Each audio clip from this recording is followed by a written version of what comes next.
വൈബിനൊപ്പം വയലൻസും ഇപ്പോൾ വലിയ രീതിയിൽ ചർച്ചയാവുകയാണ്.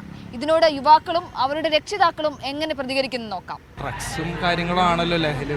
അതെ, യൂസേജ് ആണ് കൂടുതലും നമ്മൾ കണ്ടുവരുന്നത്. പക്ഷേ ഇപ്പോൾ ട്രെൻഡ് ഡ്രഗ്സും ചെറിയ പിള്ളേരുടെ വയലൻസും ഇതെല്ലാം ആണ്. എല്ലാ കേസുകളും എടുത്താലും അതിനകത്ത് ഏറ്റവും മെയിനായിട്ട് ഒന്നീ ഡ്രഗ്സ് ഉപയോഗിച്ചിട്ടാണ്, അല്ലെങ്കിൽ മനഃപൂർവ്വം അല്ല, എന്നാലും അവർ എല്ലാ കേസുകളും ഇപ്പോൾ കുട്ടിയെ പീഡിപ്പിച്ച കേസ് അതെല്ലാം ഒരു ഡ്രഗ്സ് ഉപയോഗിച്ചിട്ട് തന്നെയാണ് ചെയ്യുന്നത്. മിഠായി അവൈലബിലിറ്റി ആവുന്ന പോലെ അതൊരു അവൈലബിൾ ആയി തുടങ്ങി, കടകളിലായാലും സുലഭമാണ്. ഇപ്പോൾ എല്ലാവിടെയും കിട്ടും ലഹരിയൊക്കെ. സോഷ്യൽ മീഡിയ വലിയ തോതിൽ ഇതൊന്നും സിംപ്ലിഫൈ ചെയ്യുന്നുണ്ട്. അതായത് ഇപ്പോഴത്തെ ജനറേഷനിൽ ഇതില്ലെങ്കിൽ ഒരു വൈബില്ല, കോമൺ ആണ്, ഇതൊന്നും ഉപയോഗിക്കുന്നില്ലെങ്കിൽ തന്ത വൈബാണെന്നുള്ള. പണ്ടത്തെ അത്രയും ഇങ്ങനെ ഭയങ്കര ലിമിറ്റഡ് റെസ്ട്രിക്ഷൻ ഒന്നും ഇല്ലല്ലോ. നമുക്ക് വേണമെങ്കിൽ നമുക്ക് എങ്ങനെയെങ്കിലും ഒരു സോഴ്സിൽ നിന്ന് അത് കിട്ടാനുള്ളൊരു ചാൻസ് ഉള്ളത് കൊണ്ടായിരിക്കും. സ്കൂളിലാണെങ്കിലും ഞാൻ പഠിച്ച സ്ഥലത്തൊക്കെ എപ്പോഴും കേൾക്കലുണ്ട്, ഇപ്പോൾ ബോയ്സിൻ്റെ ടോയ്ലറ്റിൽ നിന്ന് കിട്ടി, അങ്ങനെ ഉള്ള കടയിൽ നിന്ന് കിട്ടി, അങ്ങനെ ഭയങ്കര ഈസി ആയിട്ട് അവൈലബിൾ ആണ്.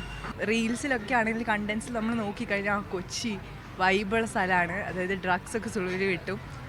കുറേ ന്യൂജൻ വേർഡ്സും ഇവർ ക്രിയേറ്റ് ചെയ്തിട്ടുണ്ടല്ലോ ഇതിന്. എറണാകുളത്തുള്ളവർ തന്നെയല്ല, പല ഭാഗങ്ങളിലുള്ളവർ എറണാകുളത്ത് അതൊരു ബാംഗ്ലൂർ കേന്ദ്രമെന്ന പോലെ കൊച്ചി ഒരു കേന്ദ്രമാക്കി പ്രവർത്തിക്കുന്നതാണ്. അല്ല, കൊച്ചിയിലുള്ളവർ എല്ലാവരും ഡ്രഗ്സ് അടിക്കുന്നവരല്ല. മാർക്കൊക്കെ നല്ല പടമാണ്, പക്ഷെ വയലൻസ് ഇപ്പോൾ സപ്പോർട്ട് ചെയ്താണ്. ഫിലിമാണെങ്കിലും ഇൻസ്റ്റഗ്രാം റീൽസ് ആണെങ്കിലും സിനിമകളാണെങ്കിലും ഗെയിം ആണെങ്കിലും വയലൻസ് അല്ലേ കൂടുതൽ എല്ലാവരും ആഗ്രഹിക്കുന്നത്.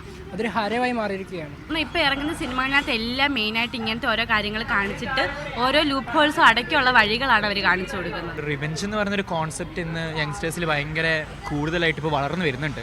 അതിപ്പോൾ ഇപ്പോഴത്തെ പലതിൽ ഇപ്പോൾ ട്രെൻഡിങ് ആയിട്ട് നിൽക്കുന്ന ഒരു സംഭവം. ഇപ്പോൾ ഈവൻ മൂവീസ് തന്നെ എന്താ പറയുക, ഇപ്പോൾ ലേറ്റസ്റ്റ് ഇറങ്ങിയ മൂവീസ് തന്നെ നമ്മൾ നോക്കിയാൽ റിവെഞ്ച് എന്ന് പറയുന്നത് ഒരു വലിയ ഹീറോയിസമായി കാണിക്കുന്ന ഒരു കാലഘട്ടമാണ്. ആൾക്കാർ ഐസൊലേറ്റഡ് ആകുമ്പോൾ അല്ലെങ്കിൽ അങ്ങനെ ലൈക്ക് അവർക്കൊരു ലോൺലിനെസ്സോ അല്ലെങ്കിൽ അങ്ങനെ ഐസൊലേറ്റഡ്, ഇപ്പം മിക്ക ആൾക്കാരും അങ്ങനെയാണല്ലോ. സോ അതിലാണ് അങ്ങനെ ഒരു ഇതാവുമ്പോഴാണ് ഇങ്ങനെ ആവുന്നതെന്നാണ് ഞാൻ മനസ്സിലാക്കുന്നത്. മോസ്റ്റ് പ്രോബബ്ലി ഫ്രസ്ട്രേഷൻ തന്നെയാണ് റീസൺ. അതിന് വേണ്ടിയിട്ട് പല മാർഗങ്ങളും തേടുന്നു. സ്ട്രെസ് കൂടിയിട്ടും ചെയ്യുന്നുണ്ടാവും, അല്ലാതെ ഫ്രണ്ട്സിൻ്റെ കൂടെ ചില്ല് ചെയ്യാൻ, അങ്ങനെയും രണ്ട് രീതിയിലും ചെയ്യും.